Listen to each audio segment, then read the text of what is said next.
Bonjour à tous, merci d'être venus si nombreux. Apparemment, comme on est complet et que les portes sont fermées, on va pouvoir commencer plus tôt. Donc soit on finit plus tôt, soit vous avez plein de questions, donc on en sera ravis. Allez, tu peux lancer.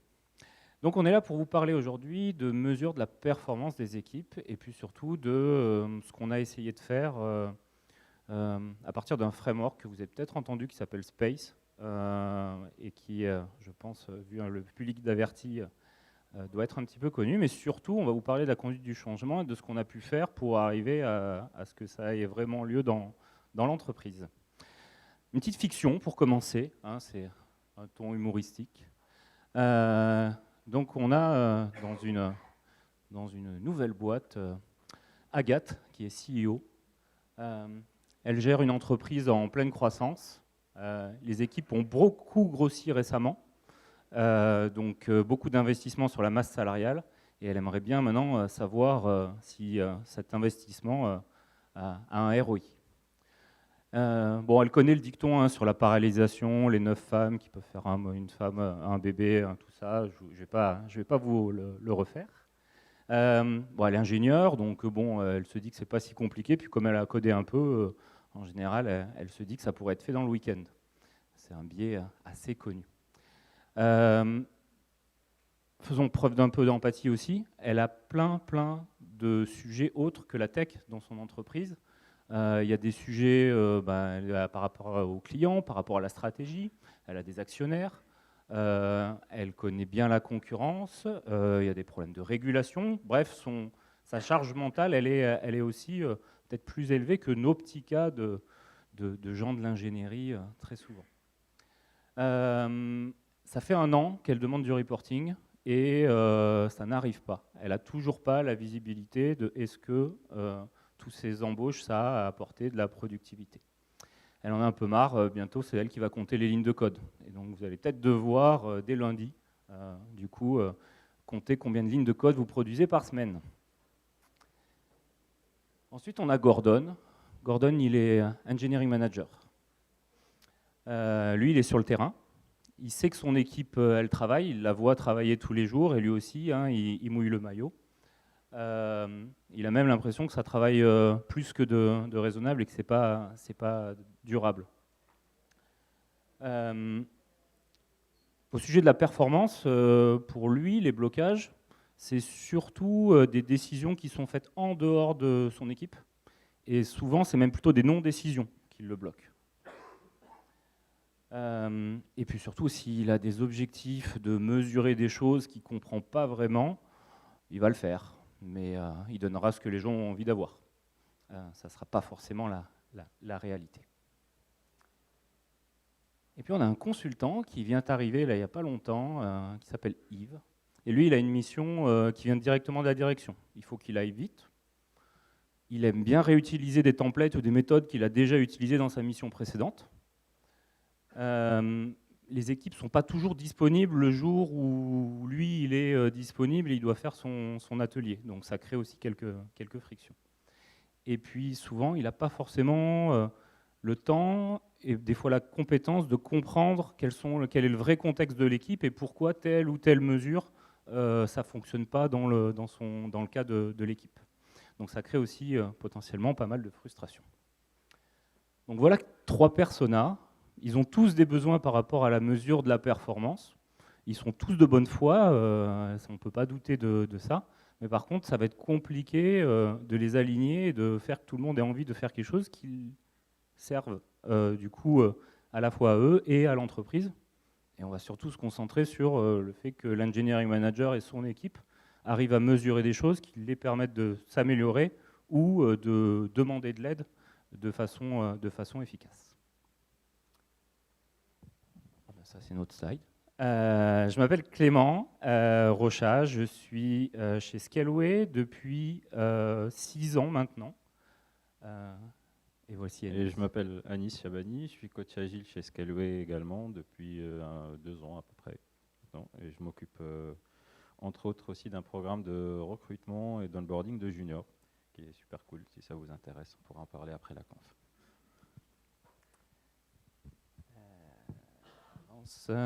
Et un petit mot sur Scaleway. Donc Scaleway est un cloud provider français.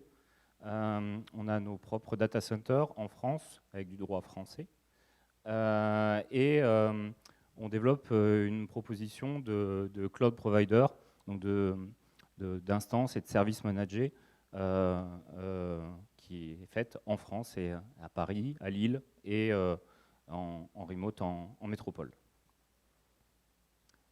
Juste pour rajouter, pour le contexte de ce qu'on va parler aujourd'hui, on a à peu près une quarantaine d'équipes de développement chez Scaleway, entre 5 et 10 personnes par équipe. Elles sont toutes gérées par des engineering managers, donc qui sont managers de proximité dans ces équipes. Et on a grosso modo ces 40 équipes qui sont découpées en tribes d'une cinquantaine de personnes qui se veut la plus autonome possible pour faire ces actions. Donc des méta-équipes d'une cinquantaine de personnes autonomes et dedans des équipes et une quarantaine d'équipes en tout. Et donc on va parler aujourd'hui de productivité des équipes de développement, comme vous l'avez compris. Donc, on va commencer par un petit mot sur la productivité. Donc c'est la contribution d'un ou plusieurs facteurs de production. Donc il s'agit d'identifier ces facteurs de production. La productivité, généralement, quand on parle de productivité, on parle de rendement, d'efficacité, d'efficience.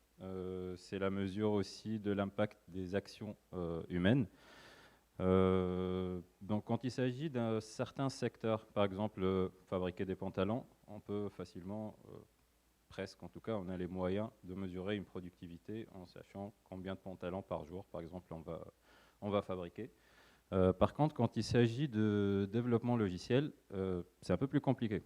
Donc, on a déjà tenté des solutions dans le passé, mesurer le nombre de lignes de code, les points de fonction, pour ceux qui ont connu ça, tout ce qui est Kokomo et compagnie, on essaie de mesurer des choses. Voilà, donc ça n'a jamais été vraiment satisfaisant pour les gens qui ont vraiment essayé de faire ça. Donc l'idée aujourd'hui, c'est de tester autre chose, de voir d'autres alternatives à ces méthodes. Donc nous, quand on a commencé à s'intéresser à ce sujet-là, de façon assez logique, on s'est orienté vers Dora. Dora, donc, pour ceux qui ne connaissent pas, donc, ça a été évoqué la première fois dans le livre Accelerate, qui parle de DevOps, qui est une recherche en fait, menée par Nicole Forsgren avec d'autres chercheurs. Et donc Dora, c'est une façon, un framework de mesure de la performance des équipes à travers 4 métriques principales, donc, sur 2 axes. Donc un axe de vélocité.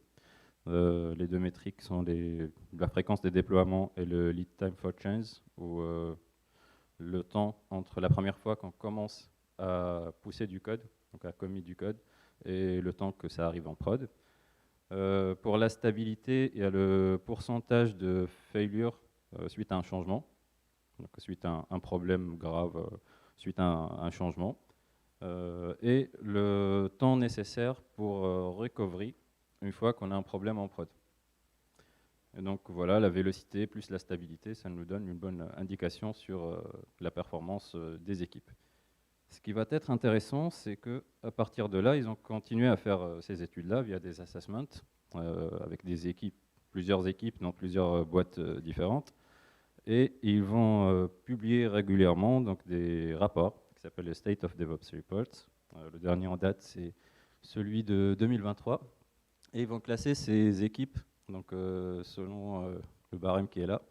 Donc Elite, High, Medium, Low. Avec pour chaque niveau, donc voilà, fréquence de déploiement pour Elite, ça va être à la demande. Le change lead time, ça va être inférieur à 1 jour, etc. Et ce qui va être intéressant ici, c'est que vous aussi, vous pouvez mesurer donc, ces indicateurs-là et vous positionner par rapport à ces équipes-là, avec à chaque fois des mises à jour, etc., assez régulières. Et donc, à partir de là, on a continué à suivre les travaux de Nicole Forsgren, principalement. Et ça nous a mené au framework Space. Donc, c'est quoi le framework Space? C'est un article qui a été publié en 2021 par, encore fois, des chercheurs, dont Nicole Forsgren, et qui dit qu'on peut aller plus loin. En fait, suite à Dora, c'est un peu la continuité des recherches qu'ils ont commencé sur Dora, en utilisant donc, une vision un peu plus globale, donc en voyant les choses à partir d'un scope un peu plus global et plus large. Donc il commence d'abord par parler de quelques mythes quand on essaye de mesurer la productivité. Le premier, c'est que la productivité dépend entièrement de l'activité des développeurs. Généralement, ce n'est pas le cas, c'est rarement le cas. Deuxième mythe, c'est que la productivité dépend uniquement de la performance individuelle, c'est-à-dire que la performance, c'est la somme de la performance des individus dans une équipe. C'est clairement pas le cas aussi, parce qu'il y a beaucoup d'autres facteurs. Troisième mythe, c'est qu'une seule métrique de productivité peut tout nous dire, genre le nombre de lignes de code. C'est bien que ça n'a pas marché dans le passé. Quatrième mythe, c'est que les mesures de productivité ne sont utiles que pour les managers, alors que les premiers concernés, normalement, c'est les développeurs eux-mêmes. Et finalement, que la productivité dépend uniquement des systèmes d'ingénierie, donc de l'outillage des développeurs. Donc si on donne un meilleur outillage aux développeurs, ils seront plus productifs. Ce n'est pas suffisant. Et donc Space, c'est quoi finalement? C'est quoi la proposition de valeur? Donc c'est un moyen pour réfléchir plus rationnellement à la productivité des développeurs, pour choisir de façon plus soigneuse les mesures, de façon à donc, voir leurs limites et surtout à les mettre dans un contexte, et de voir quand on est dans le cas d'un contexte inapproprié.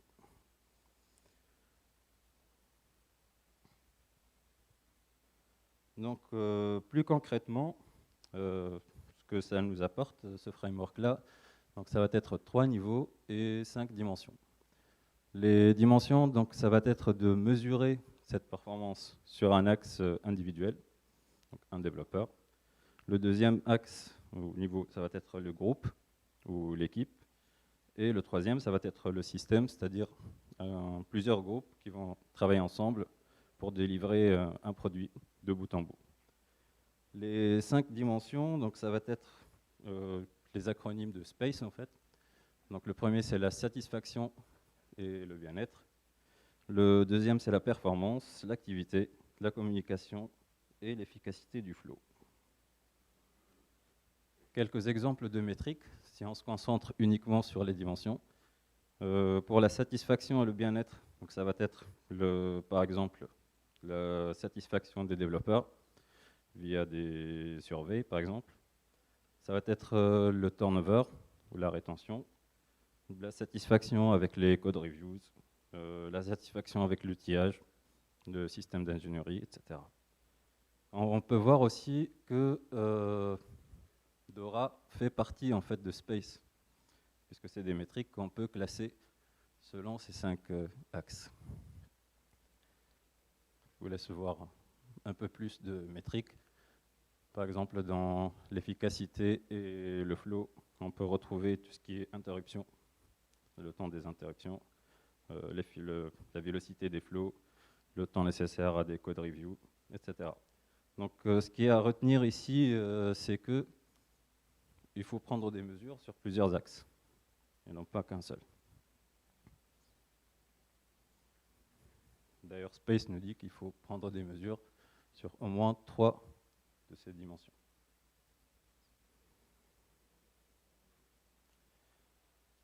Donc voilà, c'est une proposition. Donc voilà, c'est une proposition qui a été faite par un article initialement. Donc maintenant, il va falloir voir comment mettre ça en pratique. Et donc on a essayé de faire ça chez Scaleway depuis maintenant un peu plus d'1 an, à peu près 1 an.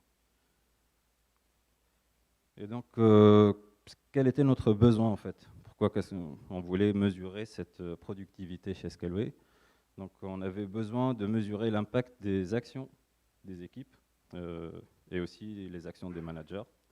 On avait besoin d'une démarche commune parce qu'il y avait déjà des initiatives dans les équipes, mais qui étaient isolées. Donc il fallait mettre tous ces efforts en commun. Et on avait aussi besoin d'assistance et de ressources, C'est-à-dire qu'il y a des équipes qui nous disaient ben, nous on veut bien, mais on ne sait pas comment faire et il faut nous aider. Donc les choix qu'on avait faits, on voulait absolument que ce soit une démarche bottom-up, donc pour inclure les équipes dans ces choix-là, non pas que ce soit quelque chose d'imposé aux équipes qui va très vite donc être critiqué et qui ne sera pas mis en place. Pour ça, on a fait un choix, c'est qu'on prendrait un focus, donc on va être focus sur le niveau groupe, niveau équipe. Le niveau individu, ça ne nous intéresse pas beaucoup parce que pour nous, l'unité, c'est l'équipe. Et puis le niveau système, ça serait une étape suivante. Donc on a fait aussi le choix que cette démarche soit collaborative, c'est-à-dire qu'elle ne soit pas mise en place par une personne ou deux, mais plutôt par un groupe de travail. Aussi que cette démarche soit utile pour les équipes, avant tout, et puis aussi pour les managers.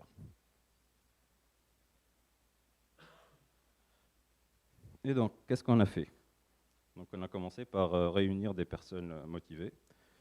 Pour ça, on a utilisé une guilde, une communauté de pratique chez nous, qui est la guilde des Engineering Managers. Je vais laisser Clément en parler un peu de cette guilde.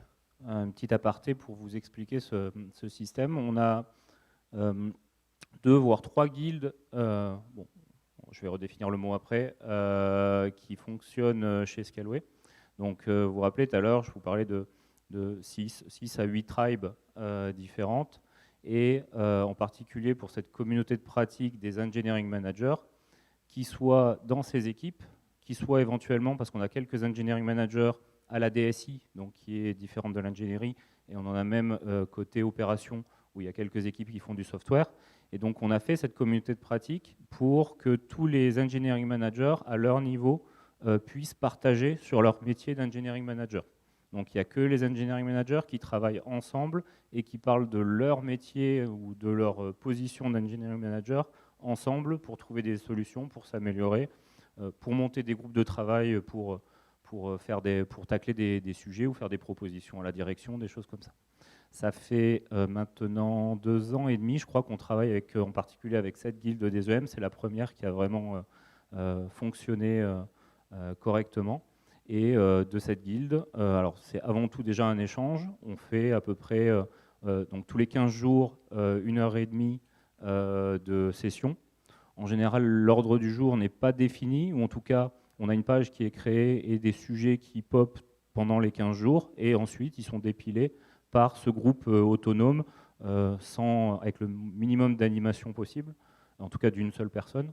Et donc du coup, le groupe s'auto-anime et tacle les sujets les uns après les autres. Et des fois, ils décident de créer un groupe de 3 à 4 personnes qui va travailler sur un sujet et en faire une restitution quelques semaines après dans une autre session de la guilde. Pour la petite blague, le fonctionnement qu'on utilise depuis maintenant un bon moment et qui marche bien, c'est que les 15 premières minutes, ça s'appelle le café crème, M-E-M. Et donc du coup, c'est un moment où tout le monde vient avec son café, donc c'est en remote, tout le monde vient avec son café, discute, on commence à organiser, rajouter des sujets à l'ordre du jour, et ensuite, vers 14h15, on sait qu'on démarre, que les gens soient là ou pas là, on démarre et on dépile les sujets les uns après les autres. Voilà un peu la vie d'une guilde chez Scaleway. Et voilà, donc on s'est basé sur cette guilde-là, on leur a soumis la proposition à laquelle on avait réfléchi avec Clément à l'époque, qui a été bien accueillie par certains EM. Donc on a demandé à ces EM d'être nos early adapters, donc de commencer à tester la démarche, de nous faire des feedbacks et puis surtout de continuer à la faire vivre, à la faire évoluer avec nous. D'ailleurs, j'en vois un en face de moi. Et donc ces mêmes EM sont devenus des ambassadeurs pour partager les réussites qu'ils ont eues, donc partager les feedbacks aussi qu'ils ont eus avec les autres des équipes, et puis pour aussi accompagner le reste des équipes pour mettre en place la démarche. Donc concrètement, qu'est-ce qu'on a fait pour mettre en place tout ça? Donc on avait dit que les équipes avaient besoin d'aide, mais aussi de ressources. Donc on a mis un certain nombre de choses. On va rentrer directement dans les détails. D'abord, on a mis en place un portail sur notre Confluence interne, donc, qui va recenser toutes ces ressources, toute l'explication sur le framework, etc. On a mis en place aussi un catalogue des métriques. J'ai une vue qui est un peu plus jolie. Donc, ce catalogue de métriques recense un certain nombre de métriques qu'on a trouvées nous-mêmes, ou qu'on connaissait déjà, ou qu'on a repris d'autres frameworks comme Dora, etc., ou encore de DevX, pour ceux qui connaissent un peu. Mais aussi, les équipes pouvaient elles-mêmes proposer d'autres mesures, tout simplement. Je rajouterais aussi l'intérêt de se faire notre propre référentiel, c'est que derrière chacune de ces métriques, qu'on ajoute au fur et à mesure que quelqu'un a envie d'essayer de faire, on essaye au maximum de fournir la capacité à le faire dans le contexte de l'entreprise. C'est-à-dire qu'on va avoir des scripts, certaines équipes vont développer des scripts pour aller chercher la métrique, et donc du coup vont partager leurs scripts. Dans tout ce qui est plutôt sondage et perception, on va mettre en place, alors on a aussi scripté la génération de petits sondages pour que chaque EM puisse générer son sondage, l'envoyer à son équipe, récupérer les informations sur des petits sondages de 3-4 questions. Et donc du coup, il génère, il le modifie s'il a envie de jouer un peu avec, il l'envoie, et donc du coup, on facilite au maximum l'utilisation et l'application. Il ne suffit pas de dire de mesurer ça et ça, il faut aussi donner le maximum d'outillage pour aller chercher cette métrique dans le contexte, dans le SI qui est le nôtre. C'est ça. Donc il va y avoir des mesures qui sont reprises de la littérature et d'autres qui vont être vraiment spécifiques à l'entreprise. Je prends pas comme exemple, on a une notion qu'on appelle le doctoring chez Scaleway. C'est une personne qui s'occupe un peu du run à tour de rôle en fait, dans les équipes, qui est le point d'entrée en fait, du run. Du coup, par exemple, il y a eu des métriques sur ça pour mesurer un peu l'efficacité de ce système-là avec des mesures plus claires. Donc voilà, des choses un peu plus spécifiques. Et donc l'idée principale aussi, c'est que ce catalogue soit enrichi de façon collaborative par toute la boîte, toute l'ingénierie. Ensuite, on a mis en place également un atelier de Bootstrap. Donc c'est un atelier qu'on propose d'animer, donc nous, les ambassadeurs, aux nouvelles équipes qui voudraient s'y mettre. Cet atelier permet d'avoir une première réflexion, comprendre la démarche, mais aussi sortir de l'atelier avec leurs premières métriques à mettre en place. Ça veut dire que les métriques sont construites de façon collaborative par les équipes. Ça veut dire aussi qu'il n'y a pas les mêmes métriques pour toutes les équipes. Chaque équipe aura ses propres métriques. Donc ça, c'est très important. Ça va avec notre démarche bottom-up. Parce que pour nous, les équipes n'ont pas le même contexte, n'ont pas les mêmes problématiques et ne devraient pas mesurer leur performance de la même façon.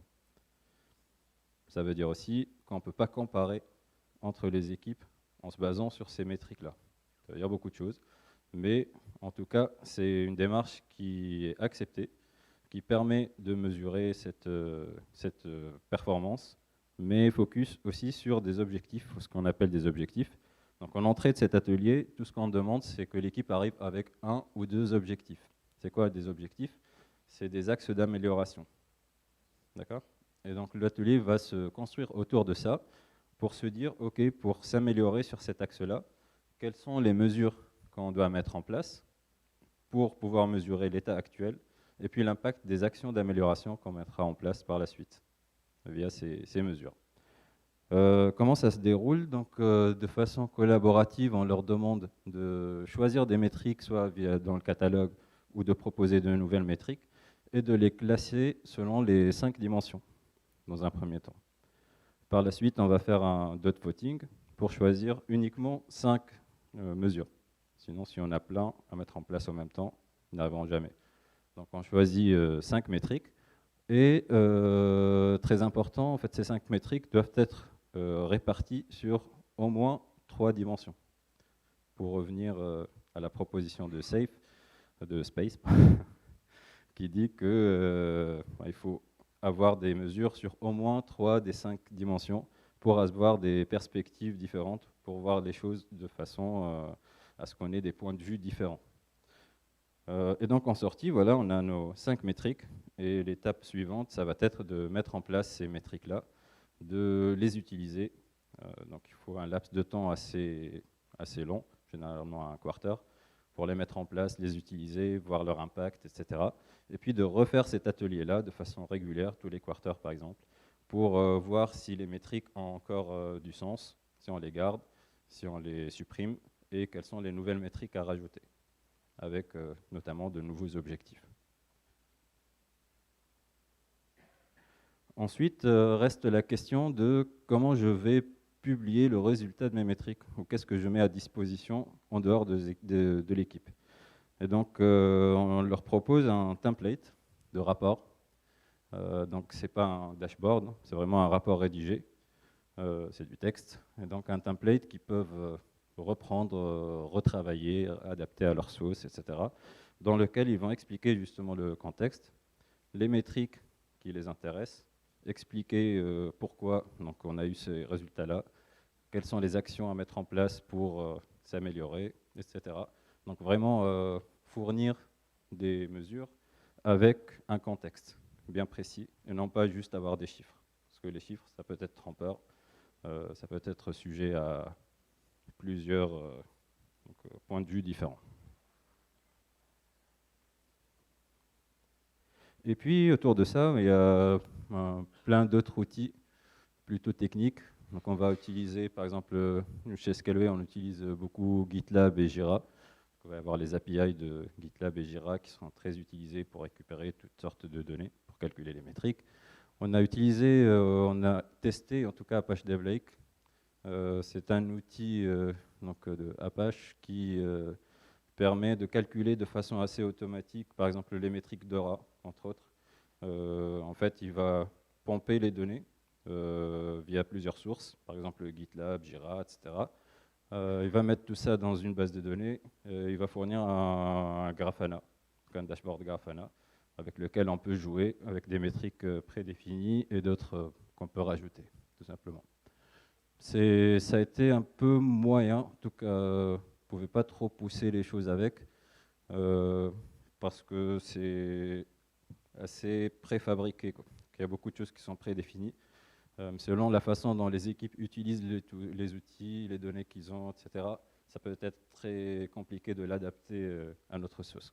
On a eu aussi du sujet, vu le nombre d'équipes et les droits, comme tout le monde n'a pas accès au code et de toutes les équipes, avoir une instance. Alors vous pouvez monter pour votre équipe un dev lake, mais si on avait voulu avoir un dev lake managé pour tout le monde, en fait on bloquait sur les autorisations.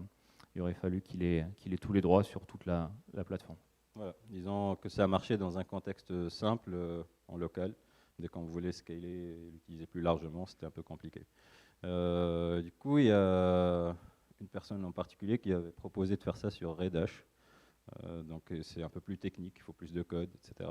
Mais ça marche plutôt bien quand on fait les efforts nécessaires. Et du coup, il a par la suite partagé ce qu'il a fait avec les autres équipes pour que ça soit repris aussi. Et ça a marché plutôt pas mal. Il y a eu aussi des outils en interne qui ont commencé à voir le jour, des gens qui ont commencé à développer des choses, voilà, des scripts, des outils, etc. Et puis, on en a déjà parlé, des rapports pour les restitutions, etc.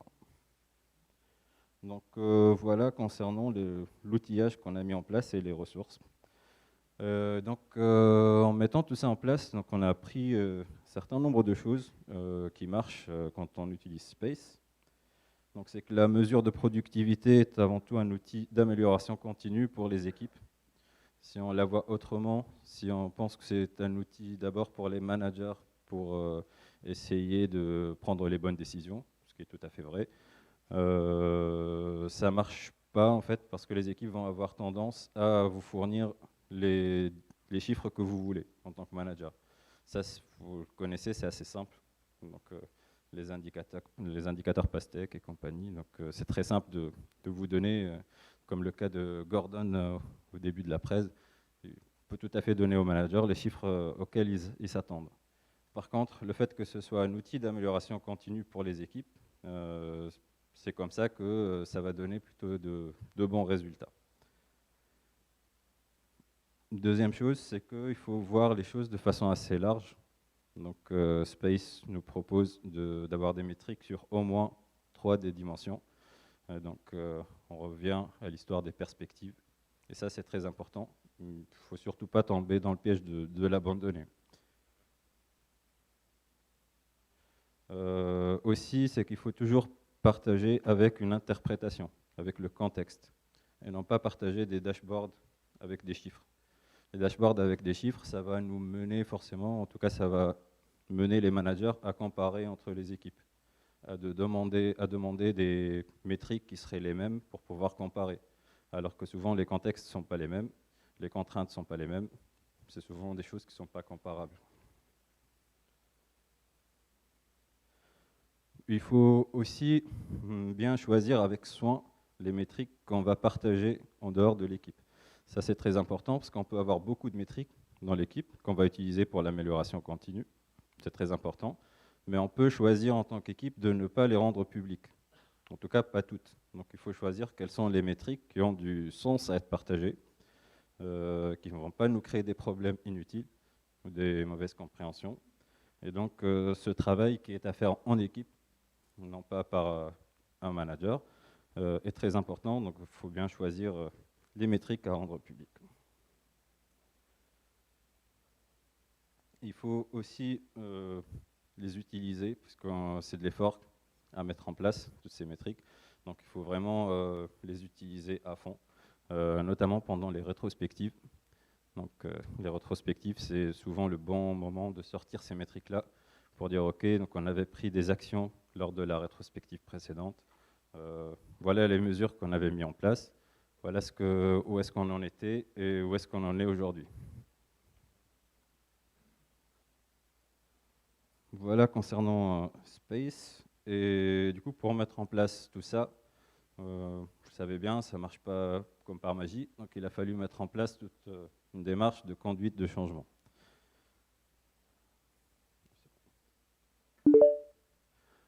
Et je laisse Clément, du coup, vous parler de cette démarche de conduite du changement. Qui connaît les étapes de Kotter? J'aurais pensé plus, super. Du coup, le slide d'intro ira parfaitement. Kotter, c'est quelqu'un qui a travaillé sur la conduite du changement et qui a, en gros, décrit un système en 8 étapes qui, pour tout changement, peut être appliqué. Le premier, c'est de créer un sentiment d'urgence. Ça ne veut pas dire que... Enfin, il faut comprendre là-dedans, avant de commencer à enclencher un changement, il faut être sûr que tout le monde a bien conscience qu'il est important de faire ce changement maintenant. Et donc, il faut créer les conditions d'avoir envie de changer.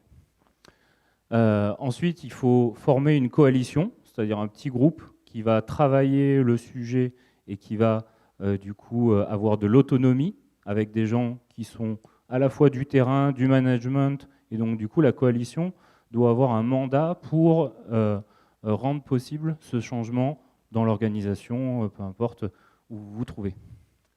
Ensuite, il faut avoir une vision qui est réaliste, il faut la communiquer, il faut inciter à l'action, il faut générer des victoires à court terme, donc des petites étapes, ça vous rappelle peut-être des choses dans ce qu'on raconte quand on parle d'agilité.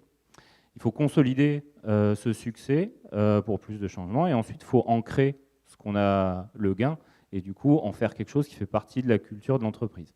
Donc ça, c'est les 8 étapes, grosso modo, à respecter dans une conduite de changement, en tout cas selon Kotter.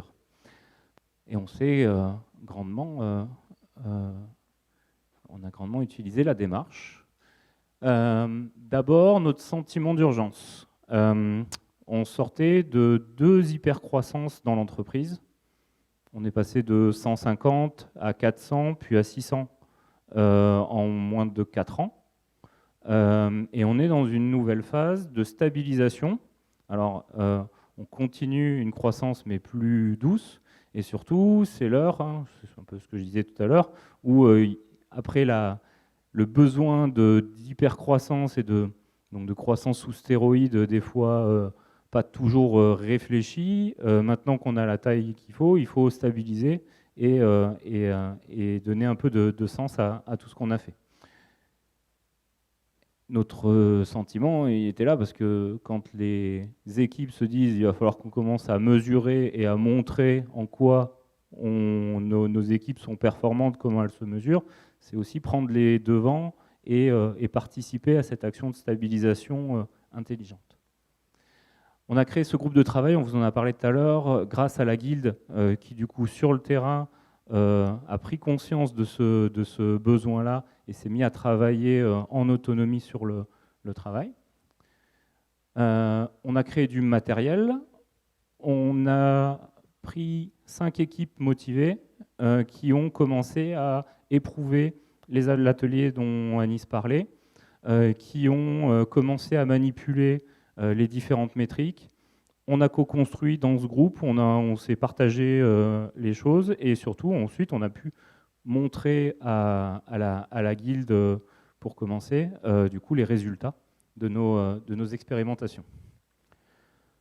Ensuite, pour la partie communication de la vision, une fois qu'on avait ce premier exercice durant un quarter où on avait 5 équipes qui avaient fait à peu près le chemin et jusqu'à aller à un rapport d'efficacité et de performance de l'équipe, on a organisé une présentation avec les membres du comité de direction, les RH, les managers au-dessus donc des engineering managers.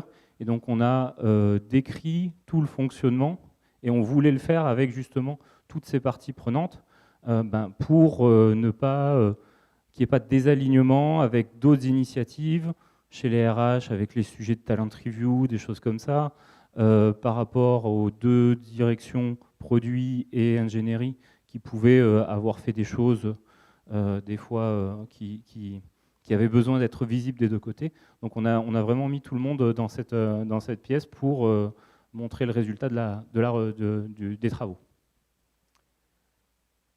Inciter à l'action, on l'a fait par plein de petites choses. Déjà, on a produit tous les templates pour que les engineering managers eux-mêmes puissent, au moment de discuter de leurs objectifs avec leurs managers, arriver avec des templates d'objectifs déjà faits. Donc là, c'était les managers qui allaient voir leurs supérieurs en disant dans mes objectifs, plutôt que d'en inventer un, comme à chaque fois, on pourrait utiliser celui-là. C'est un peu l'idée. Donc l'incitation, elle était là. Certaines tribus ont très bien fonctionné comme ça, et d'ailleurs, avec leur head-off, ont décidé de mettre le même objectif pour tous les engineering managers. Donc du coup, ils savent tous qu'ils ont le même objectif, et en plus, ils peuvent le travailler ensemble et co-worker sur le sujet pour arriver à produire quelque chose d'utile.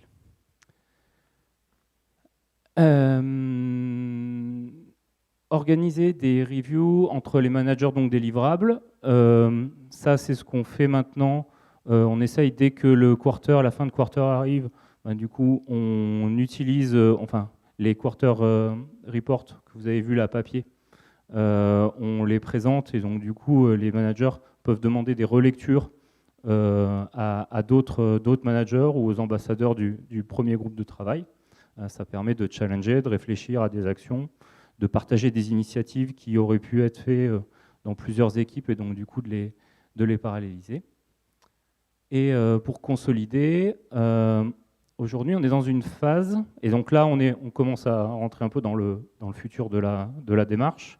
On est dans une phase, comme je vous disais, où on est dans une nouvelle une réorganisation qui est en cours, et donc on a tout l'outillage déjà sur le terrain qui vont nous permettre, par rapport à des demandes de reporting, de choses qui sont en cours de demande, de plutôt se dire, en fait, on a tel outil, on va pouvoir le faire, et si vous voulez, là, on a traité le niveau équipe. Tout à l'heure, on vous parlait du niveau système. Donc, dans la tribu, est-ce qu'on fait le même type de report? Quelles sont les métriques pour plusieurs équipes? Ça, aujourd'hui, on va pouvoir aller plus loin dans le framework et construire ce nouvel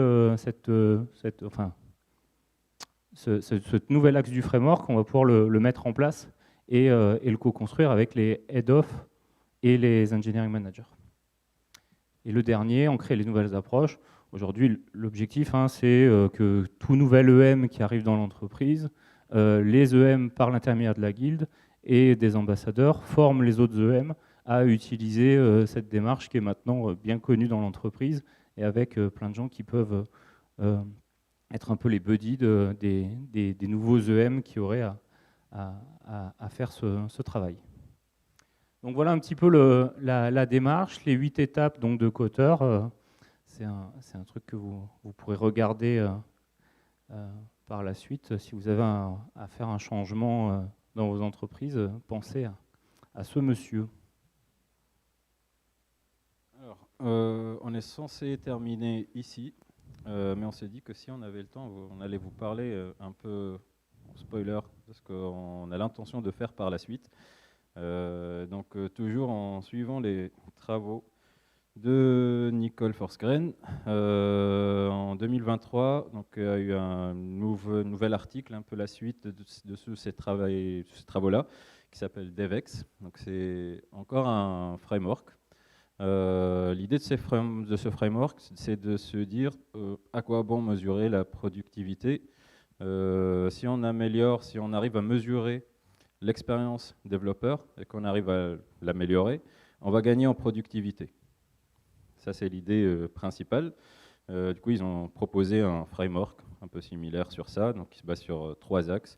L'état du flow, les feedback loop et puis le cognitive load, avec toujours un peu la même logique. Donc, on a différents axes et puis là, on a quelques exemples de métriques donc pour ces axes-là, comme par exemple le temps nécessaire à l'exécution de la CI pour le feedback loop, la satisfaction par rapport au temps nécessaire pour mettre en prod, etc. Donc c'est très orienté dev expérience. La nouveauté, c'est que pour une fois, quand on parle de dev expérience, on ne parle pas uniquement d'outillage ou de satisfaction avec l'outillage, avec l'engineering system, etc. On va vraiment plus loin. Donc on va parler de flow, on va parler de feedback loop, on va parler de cognitive load, etc. Dans cette idée d'améliorer l'expérience développeur. Donc nous, on a vu ça de façon un peu différente. On pense s'inspirer de ces travaux-là pour continuer sur ce qu'on est en train de faire avec Space. Donc on va essayer d'utiliser ce framework-là, de dégager les bonnes métriques dev expérience pour les intégrer dans notre framework interne qui se base sur Space pour pouvoir mesurer cette expérience développeur de la bonne façon et puis l'utiliser aussi dans les équipes toujours pour de l'amélioration continue. Donc voilà, ça va être un peu la suite des travaux qu'on va mener sur ce chantier. Cette fois, c'est vraiment fini.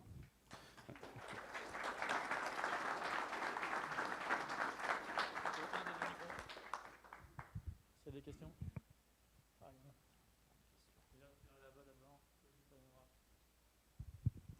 Chaque équipe a des métriques différentes, mais pour une même métrique, est-ce qu'elle est mesurée de la même manière, techniquement parlant, dans les différentes équipes ?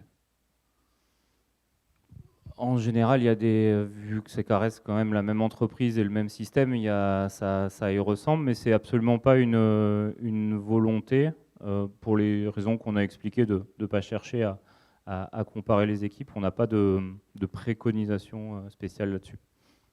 Éviter de refaire le même travail 2 fois, si c'est possible, c'est plutôt bien pour le coup. Yes. Merci pour cette présentation. Vous avez parlé donc de 40 équipes à la base, vous avez commencé avec 5. Aujourd'hui, vous en êtes où ? Et ça fait combien de temps ?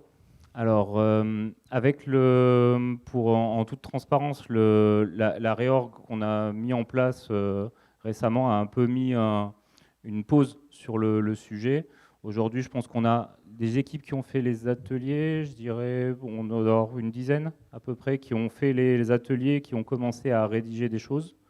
Par contre, dans les prochaines semaines, mois, l'objectif, c'est d'arriver à toutes les équipes. Et de toute façon, toutes les équipes sont au courant. Toutes les équipes, ou en tout cas la très grande majorité, ont validé et ont review les travaux des autres. Et donc, du coup, ils attendent, ils sont déjà formés. C'est plus une histoire de temps, et puis une fois que ça devient un peu obligatoire, on s'y met. C'est souvent comme ça, mais en tout cas, tous les indicateurs nous disent que ça sera dans la bonne humeur. Loïc, tu peux peut-être... il acquiesce.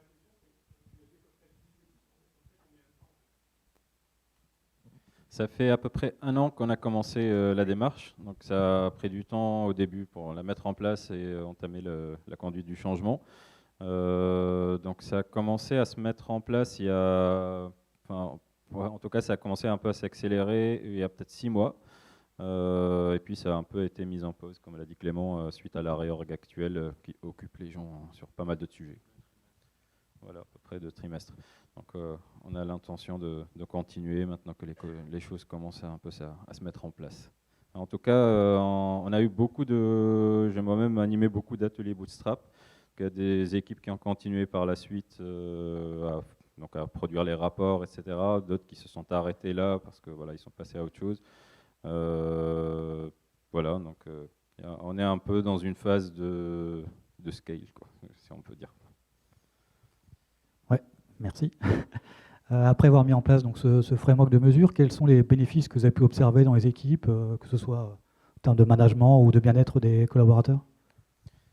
Déjà une démarche collaborative, donc quand on donne la parole aux développeurs, généralement ils sont plus productifs, plus contents, et ça marche mieux, bizarrement. Voilà, on n'a pas de fausses informations, on n'a pas de faux indicateurs, on n'a pas d'indicateurs pastèques, etc. déjà. Et donc ça fait aussi un outil pour certaines équipes qui nous remontent ça, parce que souvent ils ont du temps pour faire des ateliers, tout ça. Se rencontrent assez régulièrement, on appelle ça les Indays chez Scaleway, etc. Donc ça leur fait aussi des ateliers à mettre en place, à faire dans leur catalogue de ce qu'ils pourraient faire pendant ce temps-là, qui est dédié à l'amélioration continue. Et donc, mais aussi que ces sujets de mesure étaient souvent menés par l'EM, par le manager, alors qu'avec cette démarche, ça implique plus les développeurs eux-mêmes. Donc il y a un travail de groupe qui se met en place, du coup ça avance plus vite, et les feedbacks sont plus intéressants, et du coup les mesures aussi sont plus intéressantes. Et de mon côté, j'ai vu ça aussi, des engineering managers qui étaient surtout contents d'avoir un outil qui les aidait à mieux intégrer dans la vie de l'équipe cette activité-là, qui était plus solitaire avant parce qu'ils n'avaient pas forcément les moyens et les outils pour partager et co-construire. Maintenant, ils ont des choses un peu clés en main, des ateliers, des bootstraps, de l'animation par un tiers, qui fait qu'ils ont plus facilement ils mènent plus facilement cette activité. Et en plus, comme les développeurs sont plutôt contents en général de le faire, c'est hyper vertueux. Je voulais savoir si vous aviez du coup des métriques ou des équipes dans lesquelles les métriques se sont drastiquement améliorées. Est-ce que vous avez des histoires à nous raconter là-dessus? On en a, je cherche quelque chose qui serait facile à raconter. Je pense que l'exemple le plus précis, alors je ne crois pas qu'il est là aujourd'hui, mais il est dans la conférence. On a un de nos collègues qui venait de prendre une nouvelle équipe et qui, en même temps que pour le coup le passage d'une équipe dans un flux Kanban assez discipliné, a pu mettre enfin, à rédiger toute l'évolution et l'amélioration de son flux. Et donc du coup, pour les gens qui connaissent bien Kanban, il a pu jouer tous les trends de son lead time, son cycle time, expliquer le nettoyage de son backlog et l'assainissement de son backlog, et il l'a fait par ce document. Donc du coup, il a vraiment un document du premier trimestre et de tout ce qu'il avait apporté, son équipe avait engagé et fait. Et ça a un vrai rendu de mesure de la performance qui plaît à tout le monde, avec des plus 80%, des trucs comme ça. Donc ça a eu ça a été un vrai outil pour rédiger les résultats et mettre en avant les résultats. Je ne sais pas si tu vois d'autres exemples. Comme ça, non, mais je regardais Loïc depuis tout à l'heure, parce que c'est l'un de nos engineering managers avec qui on avait commencé tout ça aussi. Si tu voulais partager quelque chose par rapport à ça, ou oui ou non, ce que tu veux. Bonjour à tous. En tant qu'engineering manager, j'ai fait partie des early adopters. Pour moi, ça a eu plein d'aspects positifs dans mon équipe. Déjà, c'était permettre à l'équipe de s'approprier des choses qu'ils voient généralement comme quelque chose de négatif, un élément de surveillance de la performance ou de la productivité, constitue le gros mot en général. Des fois, ça permet de confirmer aussi des choses qui n'étaient pas vues. C'est-à-dire, nous, par exemple, on avait regardé le deployment frequency, par exemple. On s'est rendu compte, dès la première itération, qu'on était élite, en fait. Donc on s'est dit, c'est cool. En plus, on a voulu mettre en place tout de suite une refonte de notre CI/CD et on a essayé de maintenir le même niveau d'indicateur. Donc là, pareil, ça nous a permis de faire de l'amélioration et de voir si avant-après, on était resté au même niveau de performance. Il y a une autre équipe aussi, c'était la code review. Ils s'interrogeaient sur leur temps de review.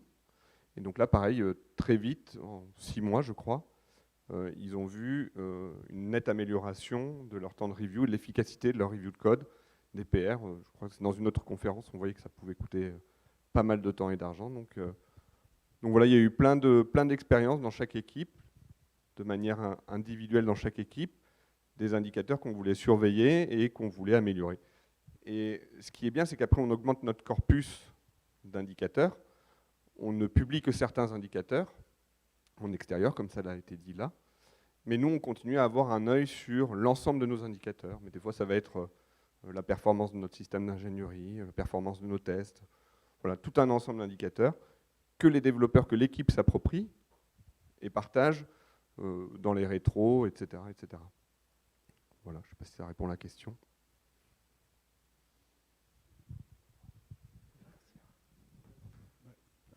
Merci pour la présentation. Je suis là. Est-ce que vous avez identifié une corrélation entre l'évolution des performances des équipes et la valeur ou les bénéfices générés par l'entreprise?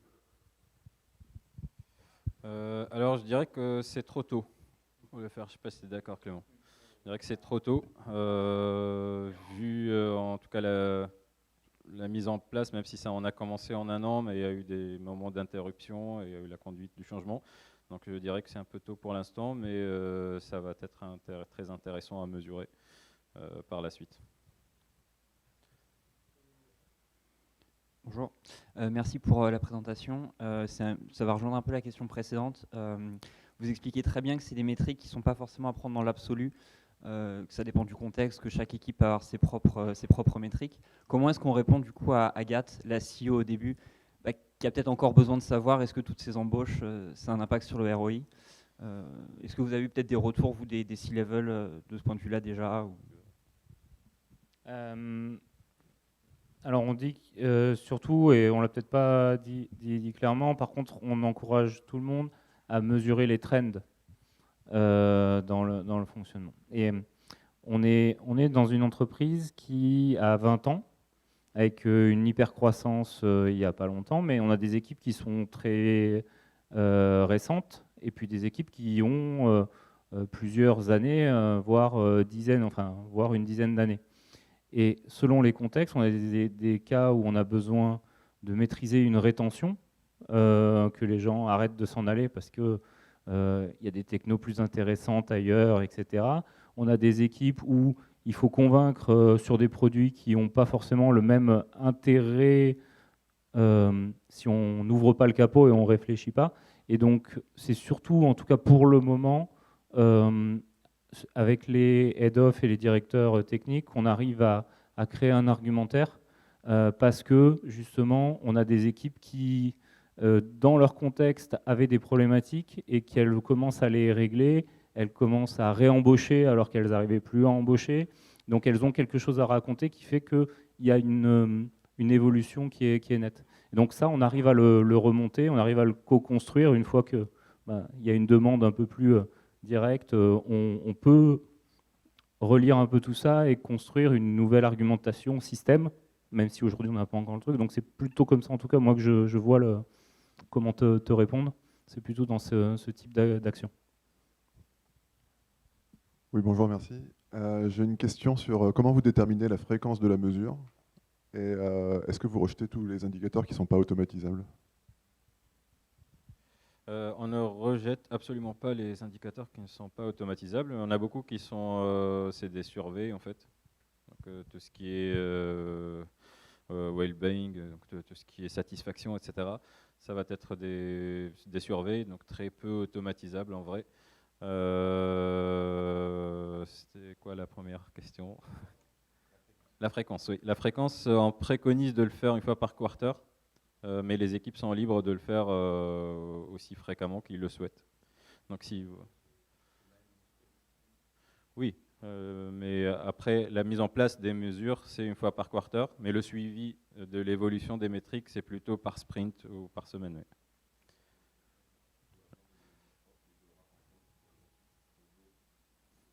Voilà, ça va dépendre aussi beaucoup de la mesure elle-même. En tout cas, il n'y a pas de directive là-dessus, c'est les équipes, c'est à la main des équipes. Bonjour, merci. Ma question est un peu liée à la précédente. Sur les métriques qui ne sont pas automatiques, combien de temps ça prend aux développeurs? Quelle est la charge nécessaire pour justement remplir le template que vous nous avez montré? Ça dépend encore une fois beaucoup de la mesure. Généralement, on propose des templates de survey qui sont très courts. Les équipes peuvent avoir leurs aussi.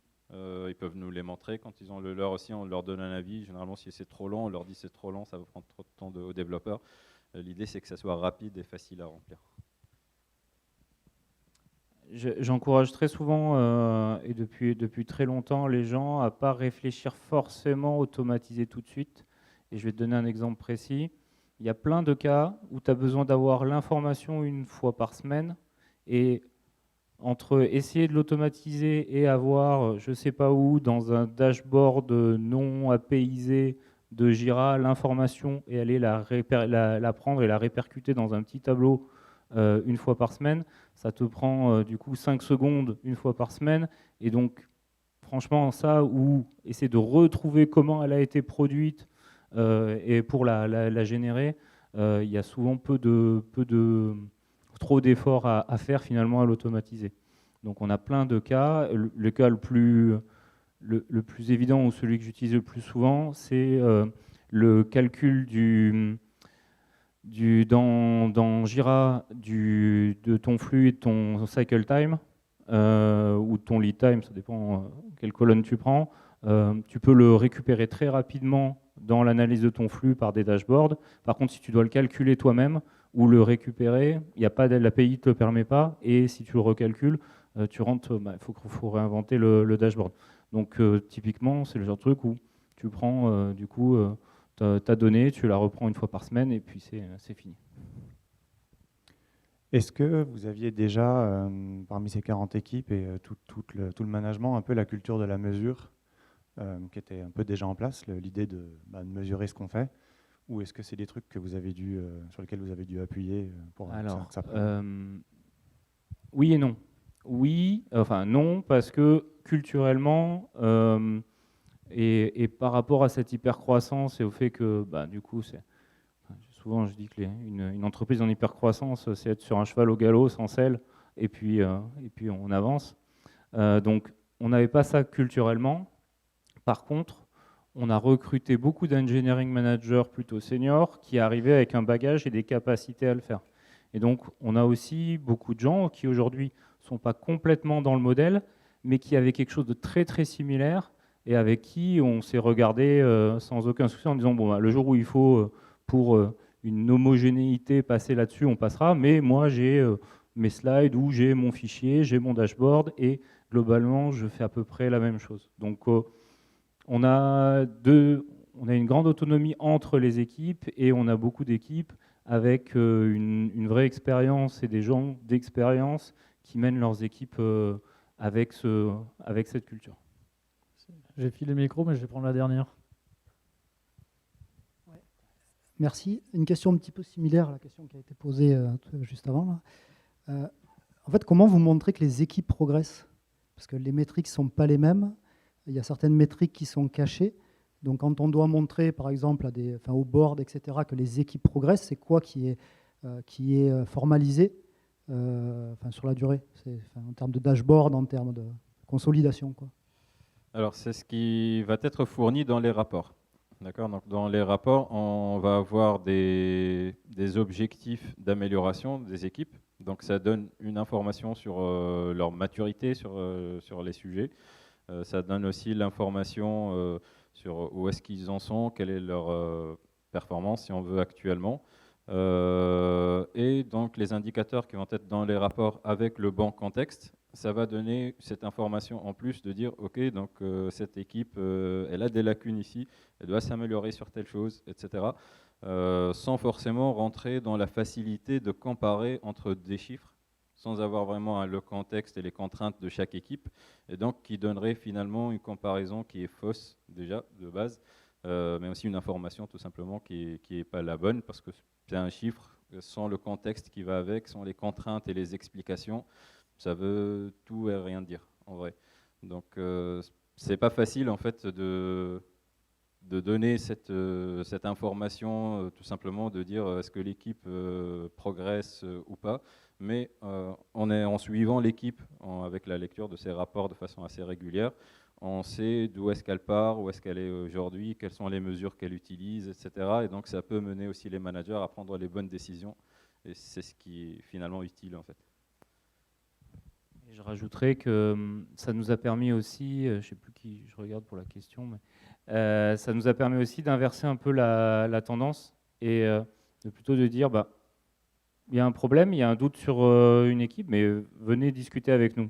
Et donc du coup, plutôt que de vouloir absolument remonter les infos, certifier et convaincre tout le monde qu'on a les infos et que s'ils veulent venir nous aider à être meilleurs, ils peuvent venir et on va sortir toutes les données et on va les regarder avec eux.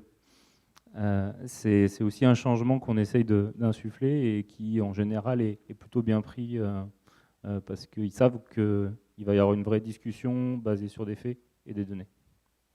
Ok, merci à vous. Je suis désolé pour ceux qui ont des questions, mais il faut arrêter.